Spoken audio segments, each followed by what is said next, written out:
ناظرین ویلکم کرتے ہیں آپ کو آج کی کچھ تازہ ترین خبروں پہ۔ ناظرین، پاکستان تحریک انصاف نے اتوار کو ملک بھر میں باضابطہ انتخابی مہم کا آغاز کرنے کا اعلان کر دیا۔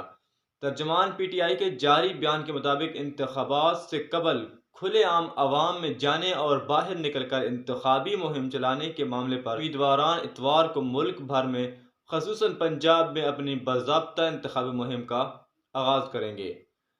بانی چیئرمین کی ہدایت کی روشنی میں تحریک انصاف کی قومی و صوبائی اسمبلی کو امیدواران اپنی پرامن سیاسی سرگرمیوں کا آغاز کریں گے۔ قوم اڈیالہ جیل میں بے گناہ قیدی اپنے لیڈر اور تحریک انصاف کے ساتھ کھڑی ہے اور غلامی کے بت توڑ کر نکل رہے ہیں۔ عمران خان کی قیادت میں ملک قوم کی حقیقی آزادی دلوائیں گے۔ دوسری جانب لاہور کی انسداد دہشت گردی کی عدالت نے مال روڈ پر پولیس گاڑیاں جلانے کے کیس میں پی ٹی آئی کے 7 رہنماؤں کو اشتہاری قرار دے دیا۔ انسداد دہشت گردی عدالت جج بشیر نے پولیس کی درخواست پر سماعت کی۔ ملزمان 9 مئی کو جناح ہاؤس کے قریب پولیس کی گاڑیاں جلانے میں ملوث ہیں۔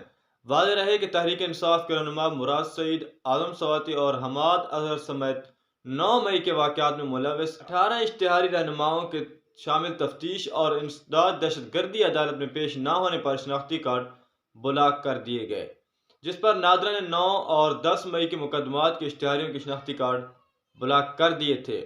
پولیس کا کہنا تھا کہ تمام ملزمان انسداد دہشت گردی عدالت میں پیش ہوئے بغیر قانونی حقوق حاصل نہیں کر سکتے اور شامل تفتیش ہونے تک ملزمان کے قومی شناختی کارڈ بلاک رہیں گے۔